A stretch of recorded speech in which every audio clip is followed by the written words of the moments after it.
बच्चों, ये है इंडियन पीनल कोड, भारतीय दंड संहिता 1860।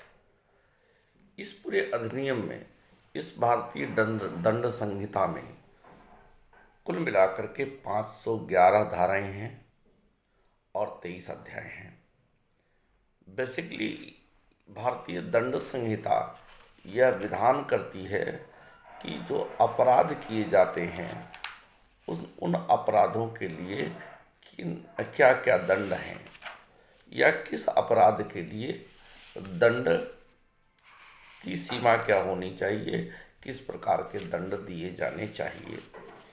इन 5 धाराओं में अपराधों के नेचर बताए गए हैं, अपराधों के तरीके बताए गए हैं और किन अपराधों के लिए कौन कौन से दंड के विधान हैं। इस पूरी संहिता में यही बात बताई गई है।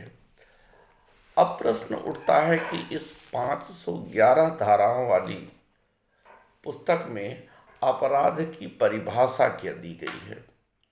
तो अगर हम इसके अपराध की परिभाषा देखें तो बेसिकली अपराध वह है जिस कार्य को समाज आपराधिक विधि के अतिक्रमण के रूप में स्थापित कर अपराध कहे। विधि के बिना अपराध कदापि नहीं हो सकता। यद्यपि रोष हो सकता है जिसकी परिणति विधि के अधिनियम में होती है।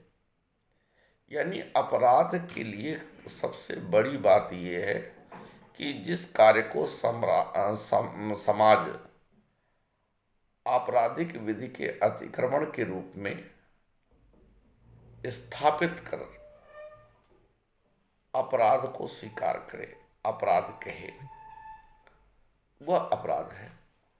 अगर हम अपराध के गठित होने वाले तत्वों की बात करें तो अपराध को गठित करने वाले कुछ तत्व निम्नलिखित हैं। पहला तो यह है कि एक मानव जिसे एक विशिष्ट ढंग से वैधिक लीगल बाध्यता के अधीन कार्य करना है तथा जो दंड आरोपित करने के लिए उपयुक्त विषय है। पहला नंबर तो यह है कि मानव का कोई ऐसा विशिष्ट कार्य जो दंड के अधीन आता है। दूसरा, ऐसे मानव के मन में एक दुराशय हो, इविल इंटेंट हो। तीसरा, ऐसे आशय को पूरा करने के लिए किया गया कोई कार्य और ऐसे कार्य द्वारा किसी दूसरे मानव या संपूर्ण समाज को कोई क्षति होती है तो यह माना जाता है कि अपराध गठित हुआ।